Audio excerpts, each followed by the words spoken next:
Hi everyone. As we come to the end of the book of Deuteronomy in a few weeks, and therefore to the end of the Torah, we find a change in Moses' tone. Just last week in Parashat Nitzavim, we heard about the blessings of following the law, but we also heard not only curses, but the consequences that the Jewish people should expect if we fail to live up to the law, if we ignore God and ignore the covenant and ignore the law. And we heard about this in great detail, quite serious and quite distressing detail about what would happen to the Jewish people. As we get to the book, to Parashat Nitzavim, though, Moses' tone changes. And he wants to serve as a cheerleader, in a sense, for us as we think about what it means to live up to the law. It might seem like it's a very high bar, but in a really beautiful passage in the Parsha, Moses tells us it's not so hard. It is very much within our reach and possible. And here's the way he puts it. Surely this instruction which I enjoin upon you this day is not too baffling for you, nor is it beyond reach. It is not in the heavens that you should say, who among us can go up?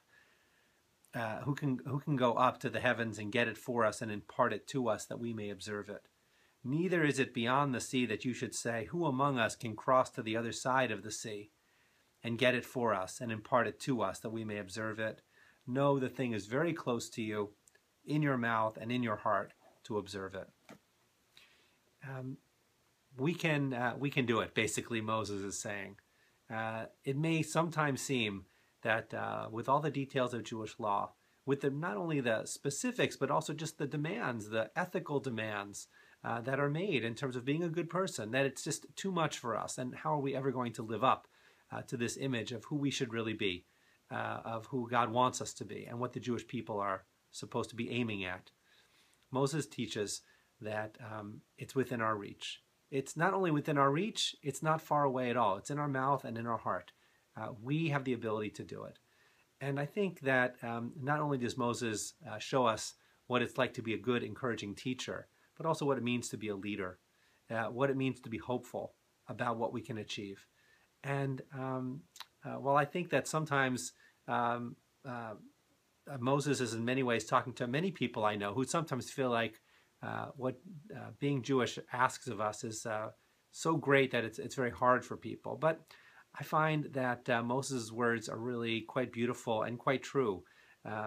We are able to achieve what God sets out for us. It's not always easy, but it is definitely within our reach. And if we're doing it with a whole heart, it feels very much like it is just in our mouth and in our heart so that we can do it. And so I hope as you read Parashat Nitzavim and as we approach Rosh Hashanah, you do have the opportunity to feel that your actions that you perform with people close by and far away, in public and in private, that you feel that these actions are coming from close by, right in your heart, as you make a difference in the world around you. And I wish you a Shabbat Shalom, and hope that you'll have the opportunity to read all of Parashat Nitzavim this coming Shabbat.